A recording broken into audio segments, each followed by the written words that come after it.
ایک بار ذرا آنکھ بند کر کے سوچئے، سڑک پر کوئی زخمی پڑا ہے، خون بہہ رہا ہے، مدد کے لیے آواز آ رہی ہے اور آپ فون نکال کر ویڈیو بنا رہے ہیں۔ So welcome to the era of numbness, جہاں جذبات مر چکے ہیں اور انسان صرف ایک کیمرہ مین بن کر رہ گیا ہے۔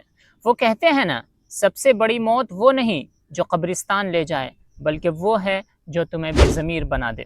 جب تم کسی مظلوم کی فریاد کو سن کر بھی اسکرول کر دو اور کسی کے آنسو دیکھ کر بھی اسکپ کر دو تو سمجھ لو تم صرف سانس لے رہے ہو، زندہ نہیں ہو۔ A living body with a dead soul is more dangerous than any weapon۔ سلام، آداب اور احترام، میں شفیع انصاری اور آپ دیکھ رہے ہیں The Viral Book۔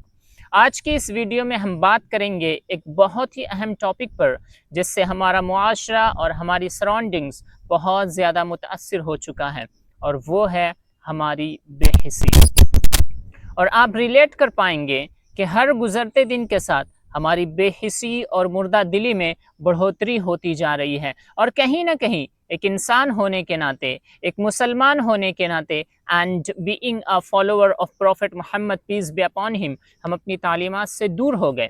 ہم نے اپنی تاریخ کو پس پش ڈال دیا اور ہم اس سوچ کے ساتھ آگے بڑھنے لگے کہ ہمارے ارد گرد، ہماری سوسائٹی میں، ملک میں اور پوری دنیا میں جو کچھ ہو رہا ہے اس سے ہمارا کوئی لینا دینا نہیں ہے۔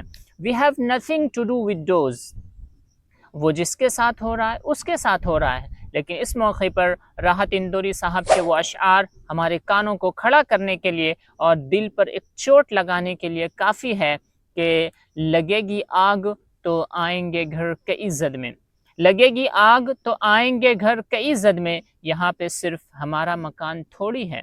ویڈیو میں آگے بڑھنے سے پہلے ویڈیو کو شیئر کرنا نہ بھولیں، اور آپ زندہ، باضمیر اور اویئر ہیں تو چینل کو لازمی سبسکرائب کریں۔ سوشل میڈیا پر اور ریئل لائف میں خود ہم ہر روز مشاہدہ کرتے ہیں کہ کسی پر ظلم ہو رہا ہے، کسی کو ایک خاص مذہب کی بنیاد پر ٹارگٹ کیا جاتا ہے، کبھی کسی بچی کے ساتھ کرورتا کو ہم آبزرو کرتے ہیں، لیکن ہم بس تماشائی ہوتے ہیں۔ And think it's not our work to interfere۔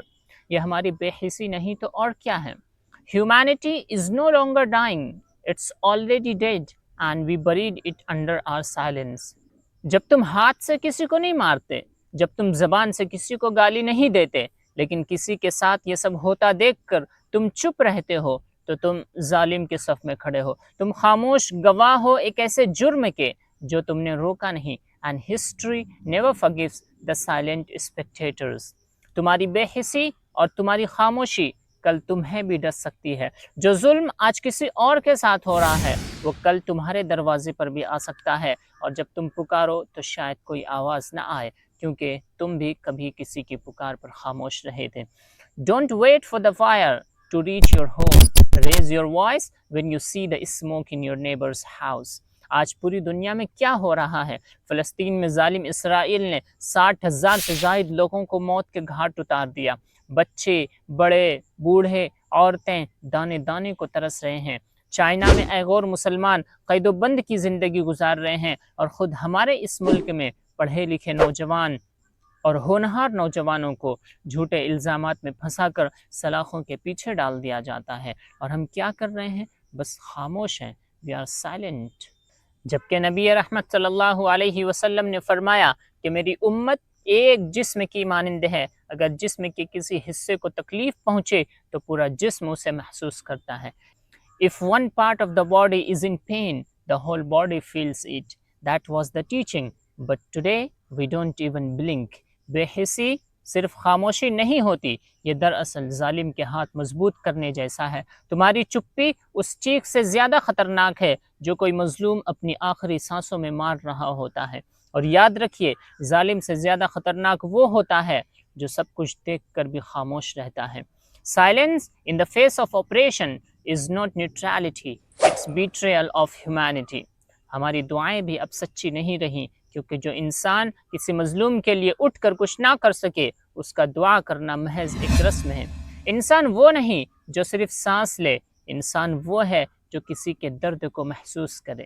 Humanity is not in the face، it's in the reflection of someone's pain۔ ہماری سوسائٹی کا یہ حال ہو گیا ہے کہ پڑوسی بھوکا ہے اور ہم بے خبر، کمزور ظلم سہ رہا ہے، غریب و یتیم بچے تعلیم سے دور ہو رہے ہیں، بیمار علاج سے محروم ہے، کہیں کسی پر زبردستی مذہب تھوپا جا رہا ہے اور کسی کے روزگار پر تعصب ہو رہا ہے، لیکن اس کے باوجود ہم خاموش رہتے ہیں، اپنی آنکھیں موند لیتے ہیں کیونکہ وہ ہم میں سے نہیں ہیں۔ حالانکہ یہ بات ہم اچھی طرح جانتے ہیں کہ ہم وہ امت ہیں جن کے نبی نے فرمایا تھا کہ مظلوم کی مدد کرو چاہے وہ تمہارا دشمن ہی کیوں نہ ہو، مگر آج ہم اپنے ہی بھائیوں کو مرتا دیکھ کر خوش ہیں، لیکن یاد رکھنے والی بات یہ ہے کہ مظلوموں کا درد سرحد نہیں مانتا اور ظلم کی آگ کبھی بھی تم تک پہنچ سکتی ہے۔ What kind of world are we creating where likes matters more than lives؟ ہم نے اپنی نسل کو یہ سکھایا کہ کامیابی کا مطلب ویوز اور فالوورز میں ہے، خود کی لگزوریس لائف میں ہے، مگر کسی گرتے انسان کو تھامنا کامیابی نہیں۔ ایمپتھی اب ایک بیکار لفظ بن چکا ہے اور کائنڈنس صرف اسٹیٹس میں لکھنے کی چیز۔ ہم سب آن لائن تو کنیکٹڈ ہیں مگر دلوں سے ڈسکنیکٹڈ، دل سخت ہو چکے ہیں، آنکھیں خشک ہو چکی ہیں، ضمیر مارا جا چکا ہے، اور سب سے بڑا ظلم یہ کہ ہمیں اس پر کوئی افسوس بھی نہیں۔ کبھی سوچا ہے ہم نے موبائل تو اپڈیٹ کر لیے لیکن دل کے سافٹ ویئر کو اپڈیٹ کرنا بھول گئے۔ ہم نے ہر فنکشن سیکھا، click, swipe, post, scroll, like, مگر کسی گرتے انسان کو اٹھانے کا فن کھو بیٹھے۔ اب کسی کے چیخنے کی آواز اور ہمارے موبائل کے نوٹیفیکیشن سے بھی کم اہم ہو گئی، اور شاید اسی لیے آج انسان زندہ ہیں، انسانیت نہیں۔ کسی زمانے میں آنکھیں آنسو سے بھیگ جاتی تھی، اب ڈرائی آئیز ایک ٹرینڈ ہے۔ دل وہ ہوتا تھا جو دوسروں کی تکلیف پر کانپ جائے، اب دل وہ ہے جو لائکس پر دھڑکے۔ جب احساس مر جائے تو انسانیت کا جنازہ خود بخود نکل جاتا ہے اور ہم سب اس جنازے میں شریک ہیں۔ لیکن سوال یہ اٹھتا ہے کہ اگر واقعی کچھ بدلنا ہے تو حل کیا ہے؟ What is the solution? حل صرف ایک ہے، سولوشن صرف ایک ہے، اپنے اندر کے انسان کو جگاؤ، اپنے احساس کی کیفیت کو مرنے مت دو۔ Let's not be the generation that watched humanity dying and did nothing. قدم اٹھانا سیکھو۔ Change doesn't begin with the world, it begins with you and the time is now۔ دنیا کو بدلنے کی شروعات باہر سے نہیں ہوتی، اندر سے ہوتی ہے، دل سے، تو آج سے، ابھی سے۔ Because silence in the face of injustice is injustice itself۔ سوچو کیا تم واقعی زندہ ہو یا بس چلتی پھرتی بے حسی؟ اللہ حافظ۔